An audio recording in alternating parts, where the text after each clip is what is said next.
नमस्कार, आपका स्वागत है आपके अपने YouTube चैनल एक कहानी रमा की जुबानी में।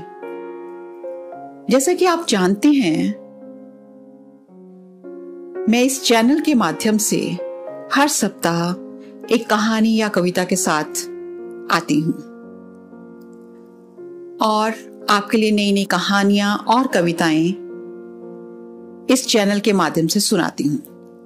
तो उसी श्रृंखला को आगे बढ़ाते हुए आज मैं लाई हूं श्रीमती मालती जोशी जी की कहानी पीर पर्वत हो गई है। तो सुनते हैं कहानी पीर पर्वत हो गई है।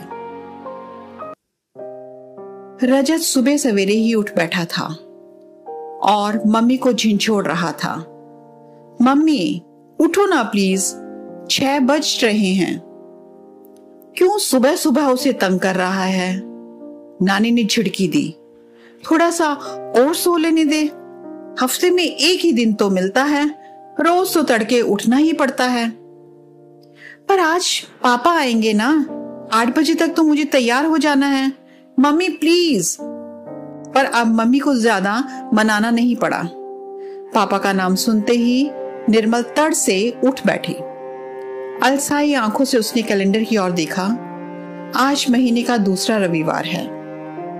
कोर्ट के आदेश के मुताबिक यही एक दिन होता है जब रजत के पापा उसे 8 घंटे के लिए ले जा सकते हैं। मम्मी चाहे यह दिन भूल जाए, पर रजत कभी नहीं भूलता। इतना सा है, पर महीने के शुरू में ही उस तारीख पर गोल घेरा बना देता है और पहली तारीख से ही दिन गिनना शुरू कर देता है। इतवार की सुबह सारा घर मस्ती में सो रहा था, पर ये माँ बेटे दोनों बड़ी मुस्तैदी से तैयारी में जुट गए थे। रोज तो रजत को ब्रश करने के लिए मनाना पड़ता था, नहाने के लिए 100 नखरे करता था, पर आज ब्रश करने बाथरूम में गया तो ठंडे पानी से ही नहाकर चला आया। उसे हल्की सी डांट पिलाकर निर्मल ने गैस पर रखा गर्म पानी सिंक में उड़ेल दिया। भाभी को पता चल गया तो सुबह से ही शुरू हो जाएंगी।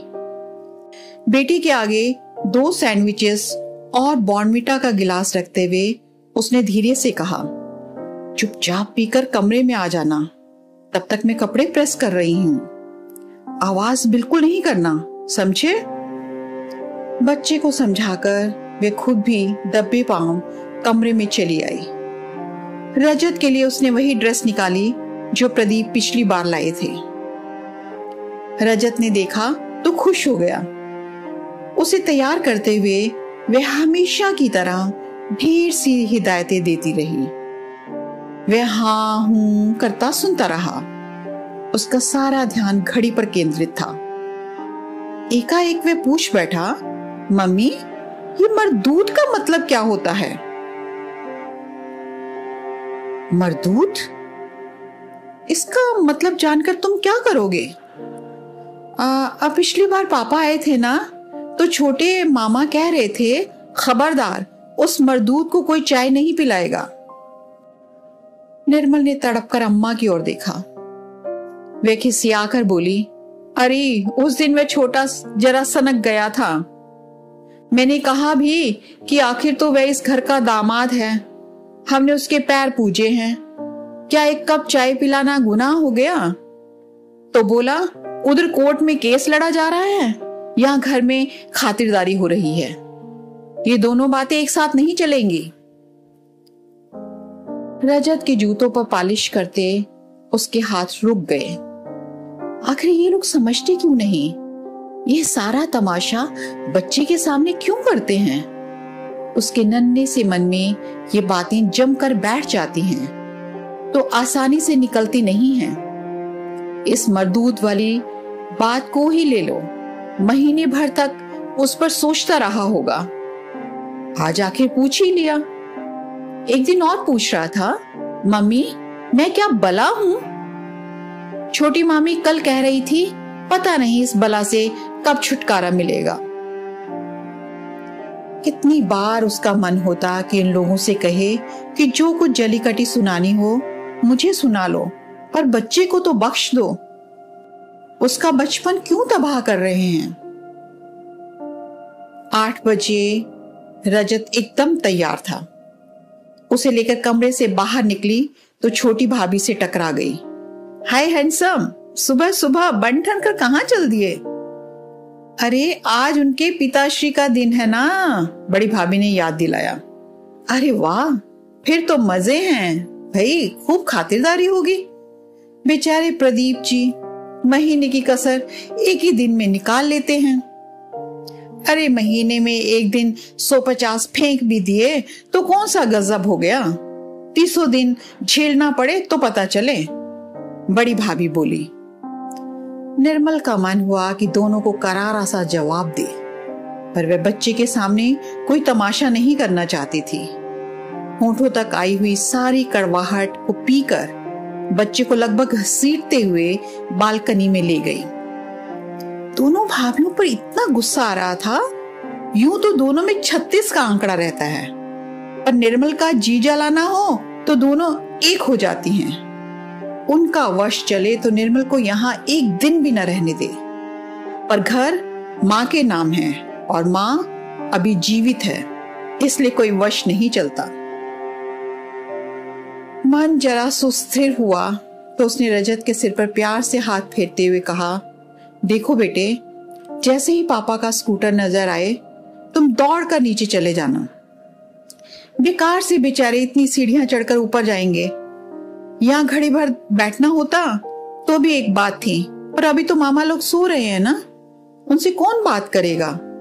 और देखो, यहाँ की कोई बात उन्हें नहीं बताना, समझे? वह हर बार यही समझाती है, पर उसे मालूम है कि वह हर बात वहां उगल देता होगा और सुनकर उन लोगों को खूब मजा आता होगा। पापा आ गए। उन्हें दूर से ही देखते ही रजत किलक उठा और फौरन जीने की ओर दौड़ पड़ा। उनके स्कूटर से उतरते उतरते ही वह उनके पास पहुंच चुका था। उन्होंने एक बार ऊपर देखा, पर इससे पहले कि वह मनी प्लांट की ओट में हो गई थी। एक क्षण प्रतीक्षा करने के बाद उन्होंने स्कूटर स्टार्ट किया और दूसरे ही पल बाप बेटे आंखों से ओझल हो गए। भीतर आते हुए लगा जैसा अपना सब कुछ बाहर बालकनी में ही छोड़ आई है। जब भी रजत पिता के साथ जाता है उसे लगता है जैसे वे रीत गई है, उसके पास अपना कुछ शेष नहीं रहा है। एक बार छोटी भाभी ने उसके इस एहसास को शब्द दे दिए थे। दीदी, इतने विश्वास के साथ बेटे को भेज तो देती हो, पर अगर उन लोगों ने इसे रख ही लिया तो? अरे ऐसे हमारे भाग्य कहां, अभी पूरे 5 बरस प्रतीक्षा करनी होगी, बड़ी भाभी बोली। जब 12 का हो जाएगा तो कोर्ट खुद उससे पूछेगा कि वह किसके पास रहना चाहेगा। आप देख लेना, वह बाप के पास ही जाना चाहेगा। देखा नहीं कितनी ललक के साथ बाट जोहता रहता है। निर्मल को भी तो यही डर है, इसीलिए जब जब वह अपने पापा के साथ जाता है उसका मन करवाहट से भर जाता है। स्थितियों के सामने वह अपने को एकदम असहाय पाती है। उसका मन सारी दुनिया से लड़ने पर आमादा हो जाता है। भीतर आई तो टेबल पर चाय लग चुकी थी। साहब बहादुर ऊपर नहीं आए? छोटे ने विद्रुम के साथ प्रश्न किया। नहीं आए, मैंने ही मना कर दिया।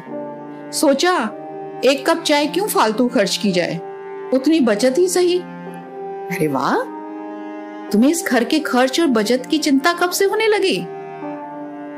चिंता तो हमेशा से थी भैया, पर अभी मजबूर हूं।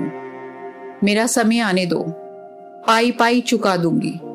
और वह बिना चाय पिए कमरे से चली गई। क्या हुआ बेटे? अम्मा ने पूछा। कुछ नहीं, उसने सुबकते हुए कहा और बिस्तर पर पड़ गई। अम्मा धीरे धीरे बालों में हाथ फेरती रही। तभी छोटी भाभी 2 कप चाय लेकर कमरे में आई। मैंने तो कहा ही था कि भीतर अम्मा से लगी बैठी होंगी, खूब लगाई बुझाई चल रही होगी। उसने कुछ नहीं कहा बहू, बल्कि मैं तो कब से पूछ रही हूं कि क्या हुआ, पर जवाब ही नहीं दे रही है, बस रोई जा रही है। आप ही बताइए, भरे पूरे घर में इस तरह रोने का मतलब क्या है? क्यों हमारा असगुन कर रही है? बाहर बड़े भैया छोटे को डांट रहे थे। बड़ी भाभी आग में घी दे रही थी। अब छोटी भी पहुंच जाएगी और अच्छा खासा महाभारत शुरू हो जाएगा। सबकी छुट्टी बर्बाद हो जाएगी। दिन भर घर में एक तनाव रहेगा। सबके मुंह सूजे हुए रहेंगे। शाम को रजत पुलसता हुआ घर में घुसेगा और माहौल देखकर एकदम बुझ जाएगा। उसके पास घर के बच्चों के लिए भी ढेरों उपहार और टॉफियां भी होंगी, पर उन्हें कोई छुएगा भी नहीं। वे सारी चीजें अपमानित सी हॉल में पड़ी रहेंगी। हारे थके मन से सुबह रजत उन्हें बटोर लेगा और दोस्तों में बांट देगा। अपने पिता का यह अपमान वह बर्दाश्त नहीं कर पाता और उसके आंसू निकल जाते हैं। इतनी सी उम्र में बेचारे को पता नहीं क्या क्या झेलना पड़ रहा है। बेटे, अम्मा ने कहा, जब अपना समय खराब चल रहा हो तो थोड़ा संयम से काम लेना चाहिए। वह एकदम भड़क गई। मैंने कुछ नहीं किया है अम्मा, वह तुम्हारा लाडला ही सनक रहा था। मुझे तो यकीन नहीं होता कि यह वही भाई है जो मेरे लिए मरने मारने पर पूरा आमादा हो जाता था। यही भाभियां कभी मुझे पान फूल की तरह सहेजती थी, आज उन्हीं की आंखों में कांटे की तरह खटक रही हूं। देख निर्मल, मेरी बात का बुरा मत मानना, पर बहन बेटी 4 दिन के लिए घर आई अच्छी लगती है, हमेशा के लिए आए तो बोझ बन जाती है, यही ना? पर अम्मा, अपने लाडलों को समझा दो कि मैं हमेशा यहाँ रहने वाली नहीं हूँ। बस मुझे जरा ढंग की नौकरी मिल जाने दो, मैं उसी दिन ये घर छोड़ दूंगी। मेरी भी यही इच्छा है बेटी कि मेरे रहते तेरा कोई ठिकाना हो जाए, या तू राजी खुशी अपने घर लौट जाए। अम्मा प्लीज, निर्मल ने कातर स्वर में कहा तो अम्मा चुप हो गई। उन्हें मालूम है कि बेटी के वापस घर जाने का कोई सवाल भी पैदा नहीं होता। वह अध्याय एक तरह से बंद हो चुका है। यह बात नहीं कि वहां उसे कोई तकलीफ थी, न कोई मारपीट, न गाली गलोच, न शादी से पहले उन लोगों ने पैसों की मांग की, न बाद में, न उनका दामाद शराबी था, न जुआरी। वहां तो किस्सा ही कुछ और था। निर्मल का पति अपनी विधवा भौजाई के प्रेम में पागल था। शुरू में जब उसे पता चला तो एक धक्का सा लगा, पर वह शर्म के मारे किसी से कुछ कह ना सकी। 4-6 महीने बाद निर्मल ने धीरे से अपनी बड़ी भाभी को यह बात बताई। वह बोली, कोई बात नहीं, 2 जवान लोग घर में रहते हैं तो ऐसा अक्सर हो जाता है, पर अब तुम आ गई हो, सब ठीक हो जाएगा। पर कहां कुछ भी तो ठीक नहीं हुआ। 3 महीने के रजत को लेकर घर पहुंची तो पता चला संबंध और भी गहरे हो चुके हैं। अब तो पहले वाला संकोच भी नहीं रहा। हार कर उसने अम्मा से शिकायत की। अम्मा दनदनाती समधिन के पास पहुंच गई, लेकिन समधिन उल्टे उन पर चढ़ बैठी। बोली, यह तो सब हमें मालूम है, आप कौन सी नई बात बता रही हैं? पर हमें यह बताइए कि फिर आपकी बिटिया किस मर्ज की दवा है? हम तो बड़ी आशा से ब्याह कर लाए थे। उनकी स्पष्टोक्ति से अम्मा हैरान रह गई, फिर भी हिम्मत करके बोली, अव्वल तो गलती बहन जी आप ही की है। ऐसी जवान बहू को घर में रखना ही गलत था, उसे पीहर भेज देती। अरे हम तो लाख भेज दें, पर वह जाती तब ना वह जाती थी ना वह भेजता था। दोनों की शुरू से ही मिली भगत चली आ रही थी। पति की असाध्य बीमारी के दौरान देवर से रस लीला चलाने वाली जिठानी के प्रति निर्मल का मन वितृष्णा से भर गया, पर उससे ज्यादा क्षोभ उसे सास पर आया, जिन्होंने जानते बूझते एक निरीह कन्या की बलि दे दी थी। अम्मा ने तो कह डाला, बहन जी आपने मेरी बेटी की जिंदगी नाहक बर्बाद कर दी, उन्हीं दोनों के फेरे पड़वा देते। इसके जवाब में तुनक कर बोली, छोटी जाति में ऐसा होता होगा, हमारे यहाँ नहीं होता। अरे वारी ऊंची जाति और वहां रहने वाले ऊंचे लोग। इसके बाद निर्मल ने सीधे पति से ही बात की। कहा, अब तक जो हुआ सो हुआ, मैं उस पर पर्दा डालने के लिए तैयार हूं, पर अब घर में हूं, बच्चा है, आगे से यह सब बंद होना चाहिए। वह बंदा भी मां की तरह दबंग निकला। बोला, यह सब तो ऐसे ही चलेगा, तुम्हें रहना हो रहो, नहीं तो रास्ता नापो। इस अपमान के बाद वहां रहने का प्रश्न ही नहीं था। वे बड़ी ठसक के साथ मायके लौट आई। भाइयों ने भी हाथों हाथ लिया। फौरन गुजारे भत्ते के लिए कोर्ट में अर्जी लगा दी। जेवर, कपड़े और दहेज का सामान वापस मंगवा लिया था। 4-6 महीने आराम से कट गए। फिर धीरे धीरे सबके चेहरों से नकाब उतरने लगे। ऊब, खींच, उपेक्षा साफ छलकने लगी। जिस ठसक के साथ लौटी थी वे कब की समाप्त हो गई। अब बस एक लाचारी थी, विवशता थी। अलग गृहस्थी बसाना चाहती थी, पर अभी तो वह सपना ही था। गुजारे भत्ते के 500 रुपए स्वीकृत हुए थे, पर उन रुपयों में उसकी और रजत की पढ़ाई का खर्च भी पूरा नहीं होता था। उसने बीएड के लिए एक प्राइवेट कॉलेज में दाखिला ले लिया था। सुबह एक स्कूल में पढ़ाती थी। उस नौकरी की उपयोगिता इतनी ही थी कि वहां से उसे अध्यापन का सर्टिफिकेट प्राप्त हो जाएगा। बीएड के लिए यह जरूरी था। बाकी खर्चों के लिए भाइयों का मुंह जोना ही पड़ता था, और यही बात उसे सबसे ज्यादा दुख देती थी। सबसे जानलेवा खर्च था कोर्ट का, वकीलों का। गुजारे भत्ते की स्वीकृति के साथ एक तरह से केस खत्म हो ही गया था, पर अब वे लोग तलाक मांग रहे हैं और निर्मल किसी कीमत पर तलाक देना नहीं चाहती। उसे मालूम है कि तलाक के दूसरे ही दिन वे शादी रचा लेंगे। इस देश में लड़कियों की कमी तो है नहीं। वे नहीं चाहती कि एक और जिंदगी बर्बाद हो। पहले तो भाई भी उसके साथ थे। कहते थे बच्चों को जिंदगी भर तड़पाएंगे, कोर्ट की सीढ़ियां चढ़ते चढ़ते एड़ियां घिस जाएंगी, तब मजा आएगा। पर अब उन लोगों का उत्साह भी खत्म हो गया। कहते हैं जब तुम्हारे साथ रहना ही नहीं है तो तलाक दो और छुट्टी करो, फिर वे शादी करे या भाड़ में जाए, तुम्हें क्या मतलब है। अपनी बात वे भाइयों को ठीक से समझा नहीं पाती। अब आपस में उतना सुस्वाद ही नहीं रह गया है। सबसे ज्यादा दुख तो अम्मा के लिए होता है। उसकी वजह से उनका बुढ़ापा खराब हो रहा है। सोचा होगा कि सारी जिम्मेदारियों से फारिग हो गई हैं, अब आराम से बैठकर राम नाम रटेगी। पर भाग्य में तो कुछ और ही बदा है। अब बेटी की चिंता से मरी जा रही है। बेटे अलग नाराज है कि बेटी को शह दे रही हैं।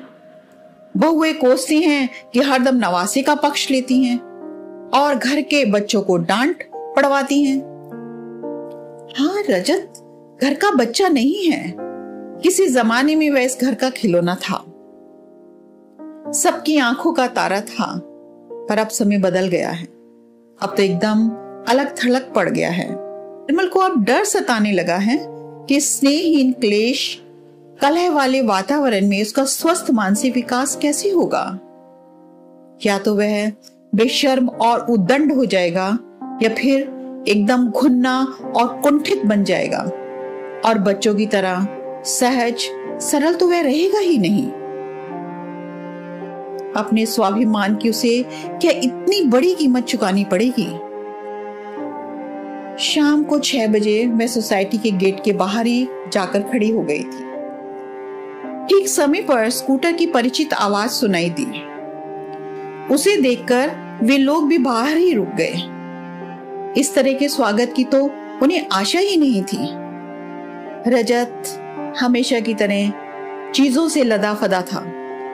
उसे नीचे उतारते हुए निर्मल ने कहा, जाओ ये सब घर में रखाओ और कुछ देर वहीं रहना, नानी माँ अकेली है। बच्चा पिता को इतनी जल्दी छोड़ना नहीं चाहता था, पर मां की अवज्ञा का साहस भी वह न कर सका। बेमन से बराबर पीछे मुड़कर देखता हुआ वह चल पड़ा। जब गेट के भीतर दाखिल हो गया तो निर्मल ने कहा, कुछ बात करनी थी, कहीं चलकर बैठे। प्रदीप के लिए यह आश्चर्य का दूसरा धक्का था। शायद 8-10 महीने बाद उसने निर्मल का स्वर सुना था, पर वह इतना रूखा था कि आशा की कोई गुंजाइश नहीं थी। वह चुपचाप पीछे बैठ गई तो प्रदीप ने बिना कुछ बोले स्कूटर स्टार्ट कर दिया। बिना कुछ पूछे 3-4 किलोमीटर चलकर एक रेस्तरां के सामने रोक दिया। चुपचाप दोनों जाकर एक कोने वाली मेज पर बैठ गए और कोल्ड ड्रिंक्स को ऑर्डर दे दिया। इत्मीनान से बैठ जाने के बाद प्रदीप ने शुरू किया, बोलो क्या कह रही थी? मैंने सुना है कि आपने फिर से लड़कियां देखना शुरू कर दिया है। लड़कियां देखने से क्या होता है? जब तक तुम्हारी मर्जी नहीं होगी शादी तो कर नहीं पाऊंगा। मतलब कि अगर मैं तलाक दे दूं तो आप एक और जिंदगी बर्बाद कर देंगे। इससे तुम्हें क्या फर्क पड़ता है? पड़ता है। जो मैंने सहा है वह कोई और भी सहे, यह मैं नहीं चाहती। तो क्या चाहती हो तुम? निर्मल कुछ क्षण चुप रही, फिर गंभीर स्वर में बोली, जिनके कारण यह सब बखेड़ा हुआ है, आप उन्हीं से शादी क्यों नहीं कर लेते? मां के जीते यह सब संभव नहीं है। मां जी सब जानती हैं, सिर्फ जानने से क्या होता है? जानने को तो तुम लोग जानते हो, पर मानना भी तो चाहिए। तो आप मनाइए ना। मुझे तो मां जी पर आश्चर्य हो रहा है। सब कुछ जानते बूझते वे चुपचाप क्यों बैठी हैं? औरत होकर एक औरत को ऐसी घिनौनी जिंदगी जीने पर मजबूर क्यों कर रही हैं? मां की बात तुम रहने दो, तुम अपनी कहो, तुम क्या कहना चाहती हो? यही कि आप भाभी का हाथ थामकर उन्हें एक इज्जत की जिंदगी दें। समझ लीजिए कि तलाक के लिए मेरी यही शर्त है। लेकिन बिना तलाक के मैं किसी से भी शादी कैसे कर सकता हूं? घोषणा तो कर सकते हैं, जिस दिन आप इतनी हिम्मत जुटा लेंगे मैं आपको तुरंत तलाक दे दूंगी। तलाक भी और बच्चा भी।